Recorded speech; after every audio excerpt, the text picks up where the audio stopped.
गाथा नंबर किस चीज का शतक है ये? हाँ जी, आचार्य का ये तो दोहावली है, सर्वोदय दोहावली के नाम से। सर्वोदय शतक नहीं, शतक तो अलग है दीदी। ये मैंने देखा था, शतक अलग लिखे हैं। उसके अलावा हिंदी में कुछ दोहावलियां भी है, जिसमें से इसमें जैसे 20-22 ही है, इसमें कोई शतक नहीं है। अच्छा। हाँ, दोहावलियां वो शतक नहीं है आचार्य महाराज की। वो भी शतक पढ़ेंगे आगे चल के, अभी अपने सरल वाला शुरू किया। ठीक है। अब गाथा नंबर 21 से इन 8 कर्मों के स्वभाव का दृष्टांत देते हैं। पड़ पड़िहार सिमच्चा हलिचित कुलाल भंड यारीणम जह एदे सिंभावा तहविय कम्मा मुने यव्वा।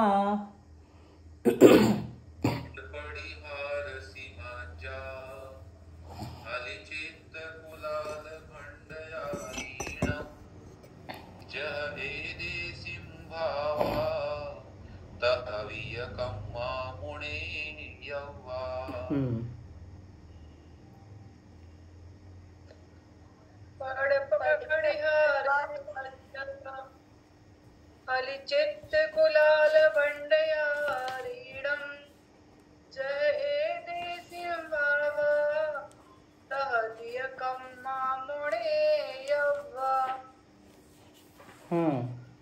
पट्टिहार सिमच्चा हलिचित कुलाल भंडयारीणम जह एदे सिंभावा तहविय कम्मा मुने यव्वा। विजया जी नहीं है क्या आज?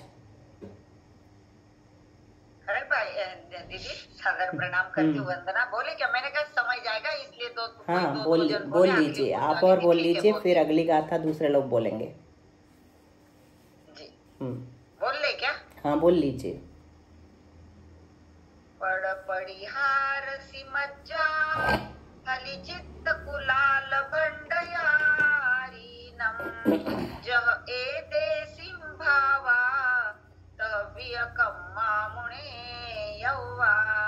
पड मतलब पट, अर्थात देवता के मुख पर पड़ा हुआ वस्त्र। पडिहार यानी प्रतिहार।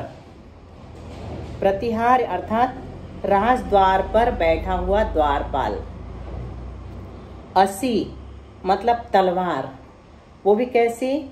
शहद लपेटी हुई तलवार की धार। और मज्जा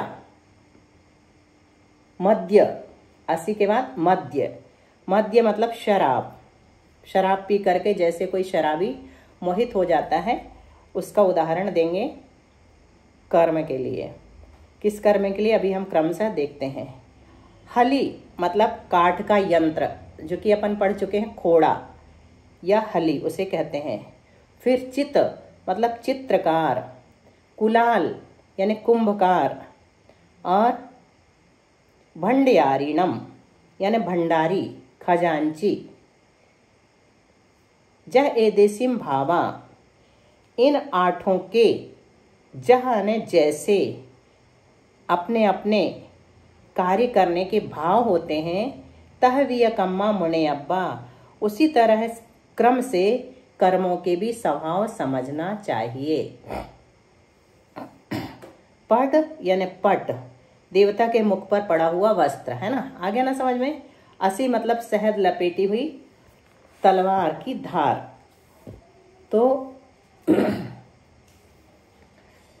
शहद खाने की इच्छा से कोई अगर उस तलवार को चाटना चाहेगा तो शहद का स्वाद तो मिलेगा ही मिलेगा, लेकिन उसके साथ ही उसकी जीभ के 2 टुकड़े भी हो जाएंगे। और शराब, ये तो दिया ज्ञानावरण कर्म के लिए। क्या उदाहरण दिया? देवता के मुख पर पड़ा हुआ वस्त्र यानी पट।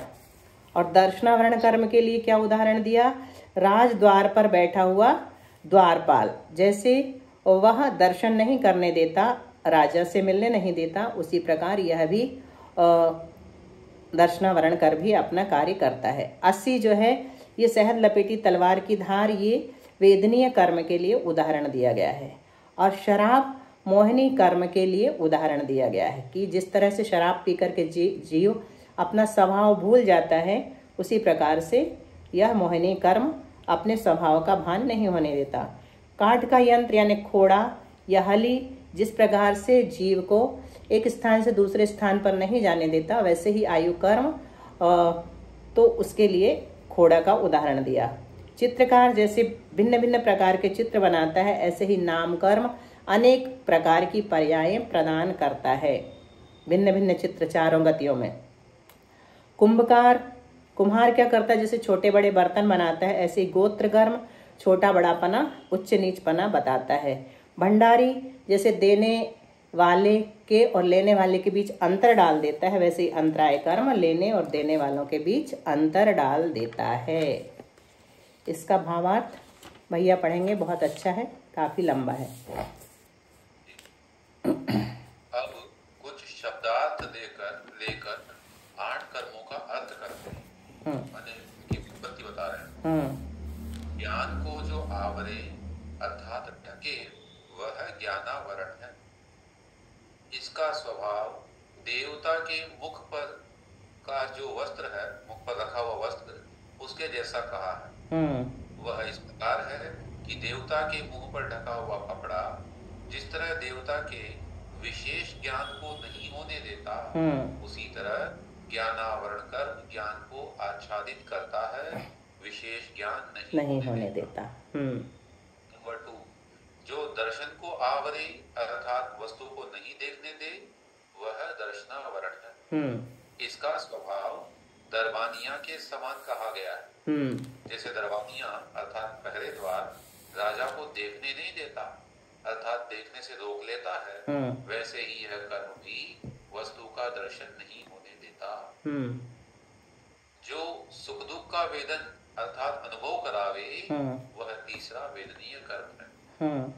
इसका स्वभाव शहद लपेटी तलवार के समान है, जिसको कि पहले चखने से कुछ सुख होता है, परंतु पीछे से जीभ पे 2 टुकड़े होने पर अत्यंत दुख होता है।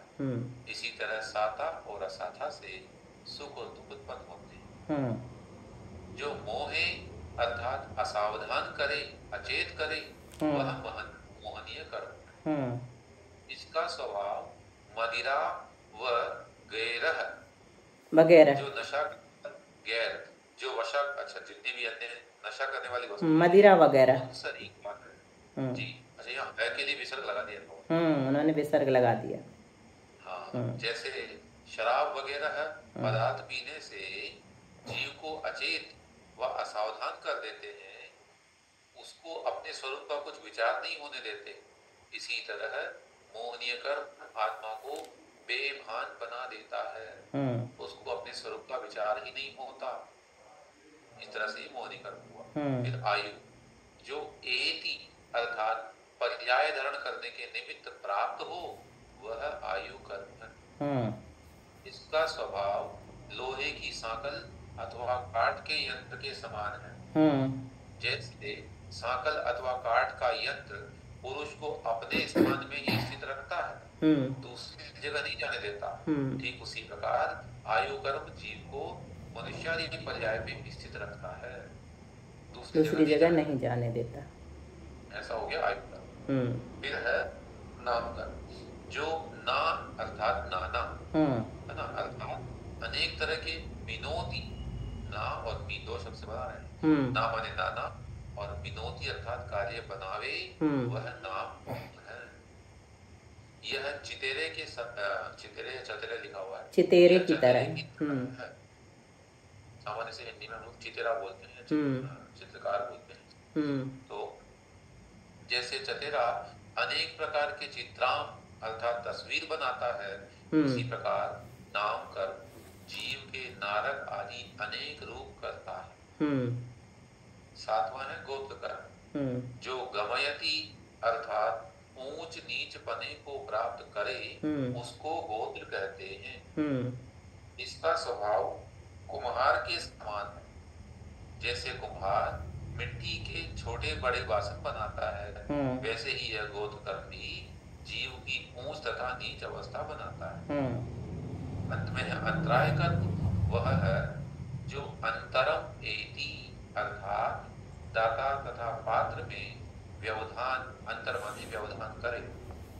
इसका स्वभाव भंडारी सरीखा है।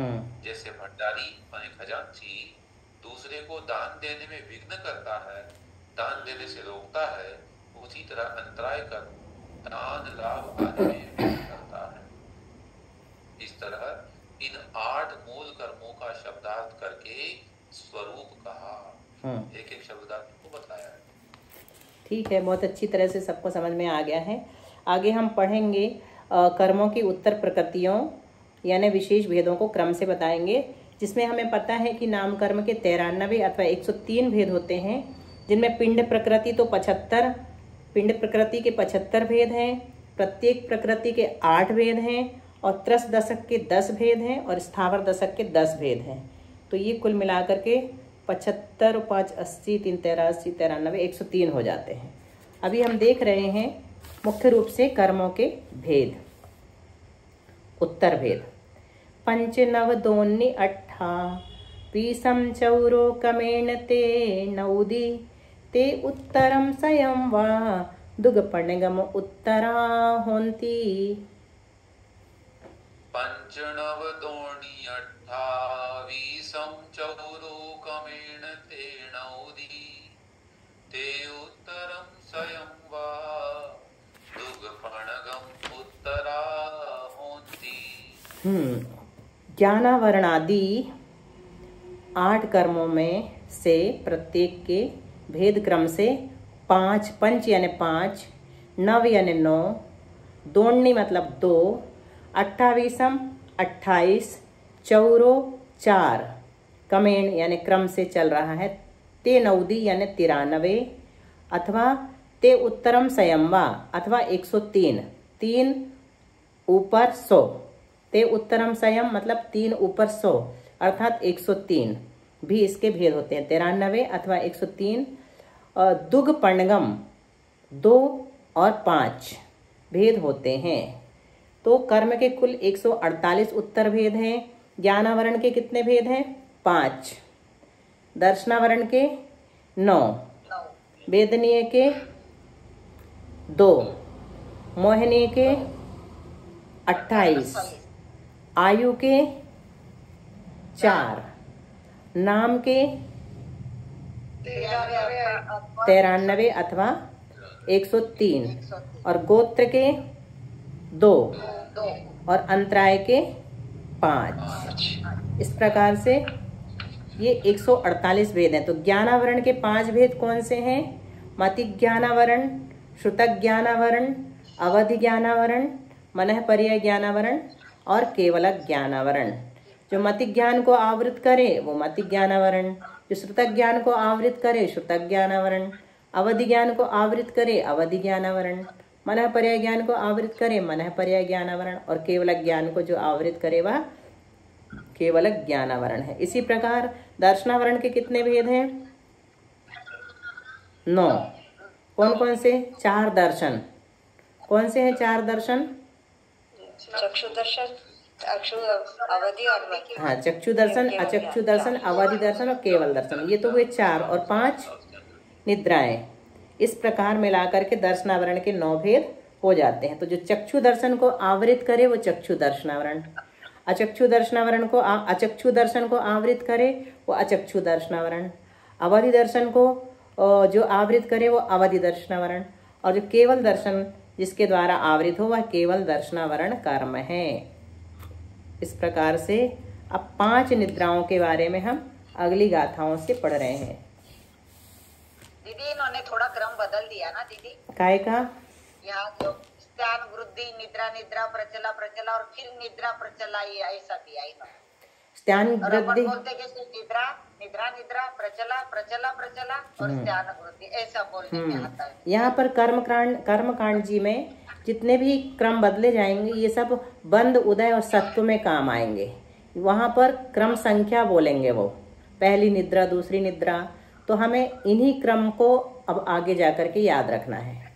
अपन जो बोला करते थे तत्वा सूत्र में सूत्र दिए हैं ना अपने सारे, निद्रा निद्रा निद्रा, प्रचला प्रचला प्रचला, स्त्यान गृध्यश्च, तो वो सूत्र के जो क्रम है वो यहाँ पर नहीं लिए हैं। आपने सही कहा है ना। लेकिन इनको इस क्रम से रखने की वजह इनकी अपनी है, जो गाथाओं में संख्या के रूप में और उद्धृत किए जाएंगे, संख्या के रूप में बोले जाएंगे। ये जैसे वेदनीय को तदीय बोलेंगे, तदीय मतलब तृतीय ही वो कहलाएगा हमेशा। जैसे अपन पूछ रहे थे ना पहले कि वेदनीय को तीसरे स्थान पर क्यों रखा, तो आगे जाकर उसका तृतीय संज्ञा ही दे दी गई है, तदीयो विदियो ऐसे। तो हम चलते हैं, पहले निद्राओं को पढ़ते हैं, फिर उसके बाद आगे के भेदों के नाम क्रम से ग्रंथ में आते चलेंगे। तो अच्छा, पंच नौ दोनी 8 हो गया। अब दर्शनावर्णी के भेदों में से 5 निद्राओं का कार्य बताते हैं 3 गाथाओं में। तीन उदय नुक्त विदे, ये ना म्यूट कर लेंगे सब, ताकि आपकी आवाज बहुत अच्छे से हाँ आए। किसी की आवाज अभी हो रही है गड़बड़। ठीक है।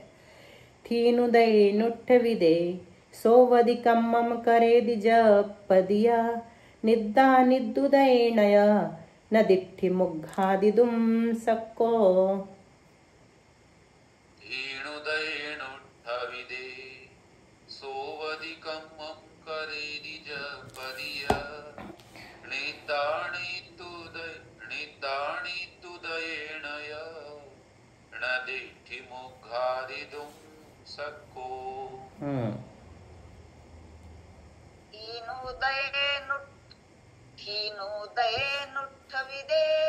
सोवदिकं मम करे दिजा पदिया निद्दा निद्दुदये नय न दिट्ठि मुग्गादिदुम सक्को। बहुत अच्छा, बोलिए और कोई।